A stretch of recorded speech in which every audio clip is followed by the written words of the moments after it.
কবরের মাঝে তিনটা প্রশ্ন করা হইল, ওই তিনটা প্রশ্নের জবাব কি আমি দিতে পারবো তার বয়ে আমি খালি।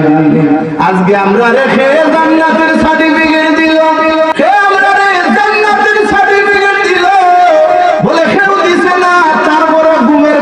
তোমার জীবনটা রেখা তাইয়া দিতে গিয়া ধরে বাবা দিও চিন্তা করিয়া দেখো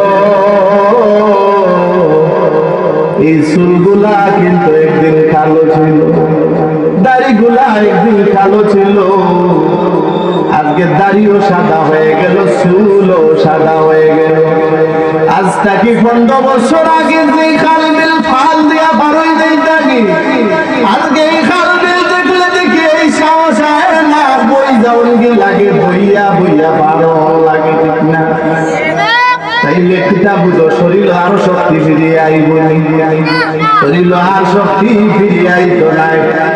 এখনো সময় আছে, আল্লাহর কাছে তওবা করো, আল্লাহর কাছে তওবা করো। ও আল্লাহ, আমার জীবনে আমি বড় ভুল করিলাইছি গো আল্লাহ, আমার জীবনে আর গুনাহ করব না গো আল্লাহ। বান্দা যে সময় ভাবে কান্দে কাতর হইয়া, আল্লাহ ফেরেশতারা বড় ফেরেশতা আমার রহমতের সাগর দিছাইয়া দেখরে ঢেউ উঠে গেছে, ঢেউ উঠে গেছে। আল্লাহু আকবার। যেই সময় আল্লাহ ফেরেশতা বলতে ডাক দিয়া কইলা, ও ফেরেশতা বলবে আমার বন্দায় তার জবান দিয়া ভুল বুঝি আমার বন্দায় আমার কাছে মাফ চাইলে, আজকে আমার বন্দার মাফ চাওয়ার কারণে আমি আল্লাহ খুশি হইয়া আমার বন্দার জিন্দেগির গুনাহ খাতারে মাফ করে দিয়েছি। এর লাগে আমরা সবসময় তওবা করতাম। আমরা তো কেউ জানি না কোন সময় আমরা দুনিয়ার থেকে বিদায় নিয়ে যাব রে। এর লাগে নবী বলেন কুমারীর আগুন তো আস্তাগফিরুল্লাহ রাব্বি, আমার সাথে সবাই বলো আস্তাগফিরুল্লাহ রাব্বি মিন কুল্লি যামবি ওয়া আতুবু ইলাইহি, লা হাওলা ওয়ালা কুওয়াতা ইল্লা বিল্লাহিল আযীমিল আযীম। এটারে বলে তওবা। এখন আমরার মাঝে কিন্তু কিছু বিলাই তওবা আছে, আছে না? কালো দেখতে চোরানি আরম্ভ করে, এটা তওবা নয়। এই জবান দিয়া রুজুই আল্লাহর কাছে পাথরি এইভাবে কইতেই ভাই, আমার জীবনে আমি ইচ্ছা করিয়া অনিচ্ছা করিয়া জানা অজানা সগীরা কবিরা গোপনে প্রকাশে আল্লাহ আমার জীবনে আমি বড় ভুল করিলাইছি গো আল্লাহ। আল্লাহ তুমি আমার গাফুর রহিম নামের খাতিরে মাফ করে দিও। বন্দায় যদি এইভাবে মাফ চায়, আল্লাহ এখন লগে লগে আমার বন্দারে আমি মাফ করে দিলাই, সুবহানাল্লাহ। কিন্তু এবার আমরা যে দুনিয়ায় বুঝে আইছি, দুনিয়ায় লইয়া আইছি, কিন্তু মানুষে চিন্তা করে না। গতকাল দেখা যায় আমি যারে লইয়া কাদির মার সারস্থলের মাঝে চা খাইলাম, গপ করলাম, আজকে ফজরের পরে দেখা যায় দেখি ইন্না লিল্লাহি ওয়া ইন্না ইলাইহি রাজিউন। এই যে কথাগুলা হয় একবার কি মানুষের মনে চিন্তা আইলানি?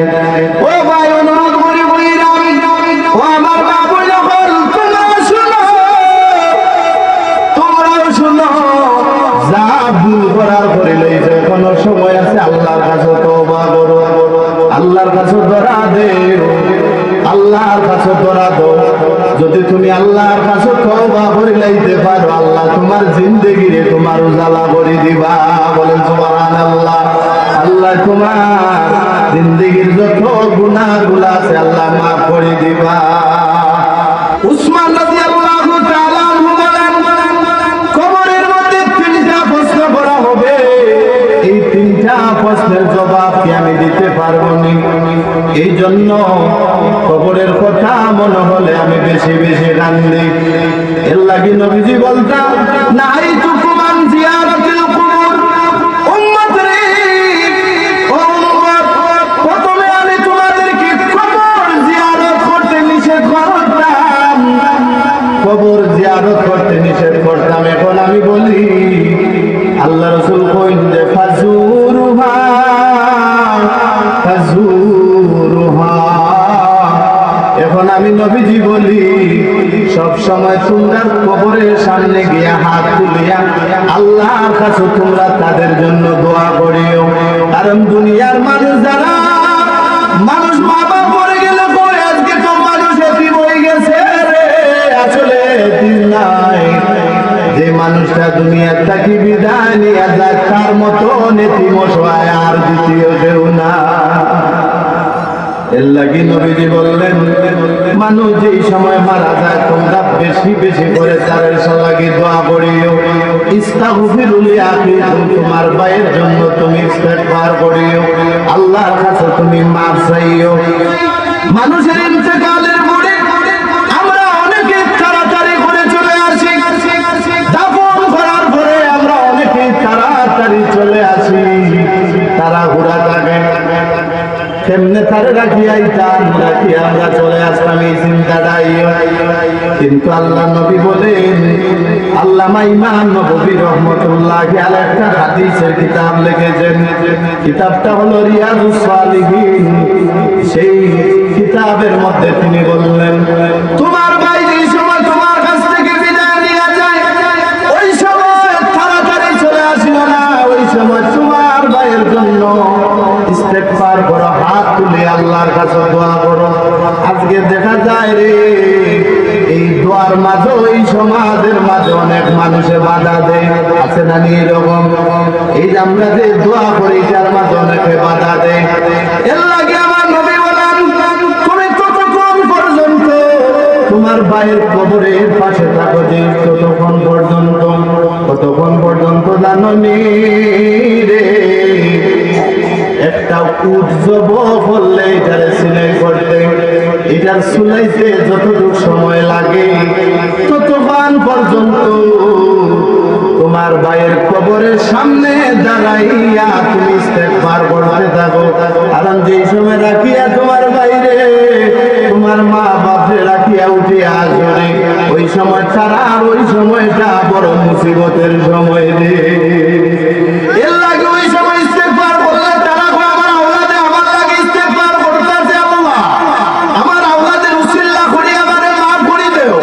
এখন দেখা যায় সমাজের মাঝে কয় কিতা জানুনি জানাজার নামাজ হই নাকি দোয়া, কিছু মানুষ আছে তারা কয় জানাজার নামাজ হই নাকি দোয়া। আমি কই রে ভাই এই জানাজার নামাজ এই দোয়া না, এটা নামাজ। নবীজি কইছেন এটা সালাত, এটা নামাজ। আমি এই কথাটা পরে বলতেছি, আগে এই কথাটা বলি। আজকের এই মাহফিলটাতে আমরা করতেছি, আজকে যেটা মানুষের চাইতে যারা বিদায় লইয়া গেছে তারা আজকে বেশি খুশি। যারা এই জায়গায় বসে গেছো আজকে তারাও তোমরা লাগে দোয়া করতেছে, কি কইতাছে জানো নি গো আল্লাহ আওলাদ রাখি আমার কারণে আজকে তারা জান্নাতের ভয় আমার আওলাদের জিন্দেগিরে উজালা করে দিও। সুবহানাল্লাহ। তারাও কিন্তু দোয়া করে রে, তারাও কিন্তু আমরা লাগে দোয়া করব। ও কপাল ঘুরা হল রে, কেমনে মা বাপে তুমি ভুলে গেলে, কেমন করে তোমার দাদা দাদি নানা নানি আত্মীয় স্বজনরে ভুলে গেলে। আজকে যারা তোমার এত মায়া করলো আজকে তারারে কেমন করে আজকে তুমি ভুলে গেলাম। নবীজি বলেন যে আওলাদ কবরের সামনে গিয়া তার মা বাপের সামনে গিয়া লম্বা সূরা যদি না পারে অন্তত সূরা ফাতিহা শরীফ একবার, ইখলাস শরীফ তিনবার, দুরূদ শরীফ পড়িয়া যদি আল্লাহ আল্লাহ গো আমার মা বাপরে তুমি মাফ করে দিও। আল্লাহ নবী ফরমায় তার মা বাপের কবরের আযাব কিয়ামতের আগ পর্যন্ত আল্লাহ বন্ধ করে দিবা। এই জন্য আজকে তুই যে মাহফিলটা এটা ইসালে সওয়াব, মুর্দা বলতে ইসালে সওয়াব, আজকে সওয়াব বাগানের একটা ব্যবস্থা করছেন আমার ভাইয়েনকে। আল্লাহ যারা এই বাগানটারে বুদ্ধি পরামর্শ দিয়া জান্নাতি বাগানটা সাজাইছে, আল্লাহ আমি দোয়া করি আল্লাহ তুমি তারার জিন্দেগির উজালা করে দিও। আল্লাহ তারা তো পারতো গান বাজনা তৈরি করে, কিন্তু না করিয়া তোমার হাবিবের বাগান সাজাইছে। আল্লাহ গো ওই কিয়ামতের দিন তোমার হাবিবের বাগান তোমার জান্নাত জান্নাতি বাগান তারারে নসিব করিও সবাই গো আমিন। সম্মানিত ভাইরা আমার, নবীজি বলেন, আমি দেখতেছি হঠাৎ করে দেখলাম কবরের মাঝে আযাব হইতেছে, শাস্তি হইতেছে। আমি নবীজি যা দেখি রে তোমরা তা দেখো না। নবীজি বললেন একটা গাছের খেজুরের ডাল ভাঙিয়ে আনো। সাহাবীরা খেজুরের ডাল ভাঙিয়ে আনার পরে কইলা ও দুইটা কবরের মাঝে গাড়িয়া দেও। সাহাবীরা কইলে ইয়া রাসূলুল্লাহ এই ডাল গাড়ার কারণ কি? আল্লাহ নবীজি ফরমায় যে আমি যা দেখি তোমরা তা দেখো না। আমি রাসূল দেখলাম দুইটা কবরের মাঝে বড় আযাব হইতাছে। আমি এই যে খেজুরের ডালটা গাড়িয়া দিছি রে, যতক্ষণ পর্যন্ত এই ডালটা কাঁচা থাকবে ততক্ষণ পর্যন্ত আল্লাহ নামের উপরে জিকির করবে, আর যতক্ষণ পর্যন্ত আল্লাহ নামের জিকির করবে তার কবরে আযাব হবে না। খেজুরের ডালের দাম বেশি না আমরার দাম বেশি? কথা বলেন। আমরা হইলাম আশরাফুল মাখলুকা, শ্রেষ্ঠ নবীর শ্রেষ্ঠ উম্মত। সেই উম্মত হিসাবে খেজুরের ডালে যদি আল্লাহ আল্লাহ আল্লাহ জিকির করার কারণে কবরের আযাব বন্ধ হয়ে যায়, আর ওই শ্রেষ্ঠ নবীর উম্মত শ্রেষ্ঠ হইয়া যদি কবরের সামনে গিয়ে আমরা আল্লাহর জিকির করে সূরা কেরাত করে তওবা ইস্তেগফার করে আমরা যদি দোয়া করি তাইলে এটা গুনাহ হয়ে যাবে। এটা গুনাহ হবে না, এটা বরং সওয়াব হবে। কি সওয়াব হবে জানেন? অন্য মানুষের 30 পারা কুরআন শরীফ পড়িয়া তোমার মা বাবার লাগি দোয়া করিয়া যে সওয়াব পাঠাইব, আর তোমার সন্তান যদি অন্তত সূরা ফাতিহা একবার ইখলাস 3 বার পড়িয়া দোয়া করো, এই 30 পারা কুরআন শরীফের চাইতে তুমি সন্তানের দোয়ার বরকতটা বেশি তোমার মা বাবার কবরে যাবে। এখন ইটার মাঝে আইছে বাধা আইছে না, জিয়ারত করেন না, নামাজের ভিতরে দোয়া হয় কেমনে রে ভাই? নামাজের ভিতরে দোয়া হয় আমি বুঝতে আসে না। এই জন্য আমার নবীজি বললেন আজকে কবরের মধ্যে নিয়ে রাখি, কবর এমন একটা জায়গা রে ভাই, আজকে আমরা সব সময় আল্লাহর কাছে মাফ চাইতাম, কিতাব হইয়া মাফ চাইতাম। আমরা এখানে যারাই আছি আমরা কেউ বইতে পারবো না যে জীবনে আমরা গুনাহ করছি না, কেউ বইতে পারতাম না। প্রত্যেকে আমরা গুনাহগার। আর আল্লাহ এখন বন্দা যেই সময় আল্লাহ আমি বড় গুনাহগার, আল্লাহ এখন বন্দার ও কথাটা আমার কাছে বড় মায়া লাগে। আমার দেশে না না দেখিয়া বন্দা স্বীকার করে লাইছে আল্লাহ আমি বড় গুনাহগার। এই স্বীকার করার কারণে লগে লগে বন্দার মুখে দিছাই তাকে বন্দা কিতা কইব আর আমি তারে মাফ করতে থাকবো। সুবহানাল্লাহ। এর লাগে আজ থেকে 5 বছর আগে আমরা কোন গুনাহ করছি মনে আছে না? অনেকের মনে আছে সব ভুলিয়া অতীত যাইও, দেখা যাইব মুখের আইল কাটিয়াও দিন ভালাইছিলাম, দেখা যাইব মানুষটা ওদিকে আইতে আমি তার রাস্তা বন্ধ করে দিয়েছিলাম, দেখা যাইব আরো কত কিছু আদি গুনাহ করছি, আউদি গুনাহ করছি, জবান দিন গুনাহ করছি, কত জাতের কত গুনাহ করিলাইছি গো আল্লাহ। গুনার কথা মনে করিয়া করিয়া যদি বান্দা কান্দে, আল্লাহ কইন বন্দারে আমি আল্লাহর কাছে নিরুপায় আইছি, যারে বন্দা তোরে কথা দিলে আমিও তোরে নিরুপায় খালি দিতাম না, যা তোরে সাক্ষী ফেরেশতাদেরকে সাক্ষী রাখিয়া তোরে আমি মাফ করে দিছি। এর লাগি গুনাহ করি লাইছি, কেন হইতাম না যে আমি গুনাহ করি লাইছি? আমরা তো আল্লাহর রহমত থাকি আমরা বেশি গুনাহ করছি না। এর লাগি ও নামাজি ভাই হল, ও আমার মা বইলা হল, তোমরা কাছে অনুরোধ করি কইরাম যারা নামাজ পড়ো না, নামাজ পড়া আরম্ভ করো। যত নামাজ পড়বা আল্লাহ তোমার জিন্দেগিরে তত শান্তির বানাইবে।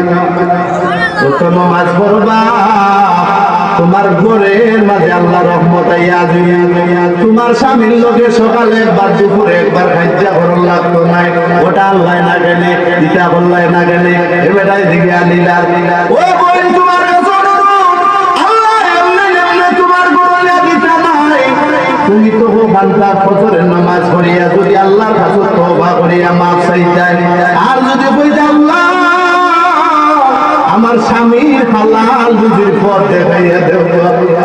আমার সংসারটা কি অভাব দূর করে দেও, বড় কষ্ট হয়ে চলি গো আল্লাহ, আমার অভাব দূর করে দাও। এইভাবে যদি তুমি আল্লাহর কাছে বলে যায়, আল্লাহর পক্ষ থেকে তোমার ঘরের মাঝে সব সময় রহমতের ফেরেশতা যারা রহমত বর্ষণ করতে থাকবে, বলুন সুবহানাল্লাহ। এখন নামাজও নাই, আল্লাহর কালামের সাথেও সম্পর্ক নাই। রাত্র 2টা বাজে যায়, কিছু মানুষ আছে সেপটা মোবাইল টিপাইতে থাকে, ঘুমিয়ে গেল, ফজরের নামাজ শুনবাই গেল, কোনো খবর নাই। দেখা যায় মাও ঘুমায়, আওলাদও ঘুমায়, আছে না নেই রকম? তাইলে এই ঘরের মাঝে কিন্তু আল্লাহ যাচ্ছে একটা রহমত দিবানি। এর লাগে অনুরোধ করে কইরা, অশান্তি যায় না, অভাব যায় না, তোমার ভাই হিসাবে হইয়া দাঁড়ান। যাইব কি বলতে এখনো সময় আছে, আল্লাহর কাছে কো, আল্লাহ তুমি আমারে হালাল রুজির পথ দেখাইয়া দেও। নামাজ করো, দেখো এই নামাজে তোমার জীবনের শান্তির জীবন বানাই দিব, আর তোমার যতদিন থাকবে আল্লাহ তোমার শান্তিতে বাঁচাইয়া দিবা, বলেন সুবহানাল্লাহ। এখন একমাত্র আল্লাহর কালামের সাথে আমরা সম্পর্ক ছাড়িয়ে দিছি না? আগে দেখা যায় তোমা বই নবনতে সকাল বেলা দেখা যায় আল্লাহর কালাম তেলাওয়াত কত গুনগুন শব্দ করে, এখন এই তেলাওয়াতের আওয়াজ উঠে গেছে না? কিছু কিছু খবর ঘোরা বই নবন আছে, মা বাপের বিবাহ শাদীর সময় নতুন জীবন আবদ্ধ হওয়ার পরে যে কুরআন শরীফ আমরা দেয়া দিই নানি ভাইদের কুরআন শরীফ এনে দিই কি আমার দিকে আমারটা পড়তো গিয়া পড়তা, ইয়া আল্লাহ এমন ঘর আছে রে, এমন ভাবে নিয়ে থামাইয়া কইছে, 2 রুতার মা হয়ে গেছে, একদিনও আল্লাহর কালাম কইয়া দেখছেন না। এইরকম অনেক কপাল ঘোরা হল আছে। তোমার বড় কেমনে রহমতাই করে দয়া করে, সামনে রমজান শরীফ মাস আইতাছে, এমনি তো আল্লাহর কালাম তাকে একটা পাঠ করলে দোষ নাকি? রমজান শরীফ একটা পাঠ করলে সত্য নাকি? আবার আর আইছে এই সত্য নেকির আল্লাহ 700 নেকির সমান করে দিলে, সুবহানাল্লাহ। এর লাগি এখন তাকে নিয়ত করো, আল্লাহ যদি আমারে বাঁচাইয়া রাখে এই রমজান শরীফ মাসে খতম কোরআন শরীফ পড়ব, এই নিয়ত যদি করো, আল্লাহ তোমার এই নিয়তের কারণে হয়তো আল্লাহ তোমারে মাফ করে দিবা, মাফ করে দিয়া তোমার ঘরের মধ্যে আল্লাহর পক্ষ থেকে শান্তি পৌঁছাই দিবা, বলেন সুবহানাল্লাহ। এর লাগে আমল করা দরকার আছে। ঘুমের ঘরে জিন্দগি কাটাইও না, একদিনের সফরের চিন্তা জীবন ভরা ঘুমাই থাকতে হইব, মশার কামড়ের চিন্তায়, সাপ কিছুর চিন্তায় না। তুমি কি দেখছো নি একদিন খবরের মাঝে তারা কোন আলোতে আসছে? আয় রে, মানুষ বিদায় হইয়া গেলে তারা চিৎকার খেয়ে শুনে রে, যদি আমরা ভালো কাম করিয়া যাইতে পারি তাইলে তোমরা ভাগ্যবান, আর যদি অন্যায় কাজ করিয়া করিয়া যদি যায় তাইলে উপায় নাই, উপায় নাই, উপায় থাকবে না। এর লাগে কোন সময় আছে তওবা করো, তওবা করিয়া যদি আল্লাহর কাছে তুমি দৌড়া দাও, আল্লাহ কথা দিলাম জীবনে যতদিন আমাদের হায়াতের জিন্দেগি বাকি আছে, আল্লাহ কথা দিলাম আমার গুনাহ করতাম না, আল্লাহ কইবা আমি আমার বান্দার গুনারে মাফ করে দিব। এর লাগে আযাজিল শুনছেন, আযাজিল, ওই আযাজিলের ব্যাপারে আল্লাহ কি বল যে বান্দা রে তোমরা যে নিরাশ হয়ে যাও, কি আযাজিলও যদি আমার কাছে মাফ চাইতো আমি আল্লাহ তারে মাফ করে দিতাম, সুবহানাল্লাহ। আমরা সবসময় আমরা কি হইতাম? আমরা বিনয়ী হইতাম, আল্লাহর কাছে খাতে হইতাম, কি হইতাম? সবসময় কথা হইতাম, এটা আমার নবীর কইছেন, আল্লাহ তুমি আমারে মানুষের চৌক বড় বানাও, আর আমার চৌক আমারে ছোট বানাও। এইরকম আমরা আবদার জানাইতাম। আমরা সবসময় কইতাম আল্লাহ মানুষের চৌক তুমি আমারে বড় বানাইও, আর আমার নিজের চৌক আমারে ছোট বানাইও, আমার মাঝে আমারে বড় বানাইও না, অহংকার আনিও না। কারণ অহংকার একটা বড় খারাপ জিনিস, যার অন্তর সামান্য জাররা মিসকাল মানে জাররা পরিমাণ অহংকার থাকবে সে জাহান্নামে যাবে, আর যার অন্তর জাররা পরিমাণ ঈমান থাকবে সেও জান্নাতে চলে যাবে। এর লাগে